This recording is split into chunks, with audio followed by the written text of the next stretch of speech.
at negosyo, makipagbalikan ka lang kay Angelica. Payag, hindi. Hindi na po, sir. Tapos na po yun, sir. Bibigyan kita ng bahay, lupa, motor, negosyo, at scholarship sa 3 anak mo. Hindi na, sir. Mas tipising ko po yun dito. Mas masaya naman yung mga anak ko. Okay, last na lamang. Bahay at lupa, negosyo, motor, scholarship sa mga anak, 1 million pesos cash. Nakaredy na dyan kay Odette. Hindi na, sir. Wala na talaga. Maniwala ako sa iyo, Rex. Sinabi mo sa akin Mas yan masaya noon. po. Mas masaya yung mga anak ko.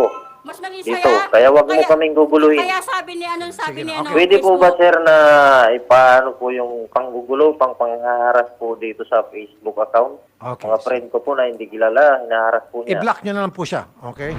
So Rex, uling tawad. 5 million. Makipagbalik ka kay Angelica, Hindi po. iwan mo si Mylene. 5 million Hindi po, cash. sir. Mas importante po yung kasayahan ng mga anak ko, sir. Okay, ito na talaga, Rex. Huling tawad na talaga, Rex. Huling tawad na talaga. No more, no less. 10 million pesos. Makipagbalikan ka na kay Angelica. Iwan mo si Mylene. 10 million. Hindi po, sir. Bahay at lupa, motor, scholarship, 10 million cash, cold cash. Iwan mo lang si Mylene. Ayaw mo? Hindi po, sir. Wala na. Ma'am, Pwede po, ma'am, tay. tinasan ko na yung offer, 10 million na, tapos house and lot. Okay lang po. Sir, alam mo ba yung house and lot na in-offer ko, worth 5 million yun, so 15 million. Okay lang po Okay, sa akin, sir. sir. Hindi pa rin? Hindi na po. Hindi na, okay. Hindi na po mababago, sir, ang ano ko. O, Okay. siyempre, alam mo kung bakit? Kasi, alam mo, ayaw mong mapahiya.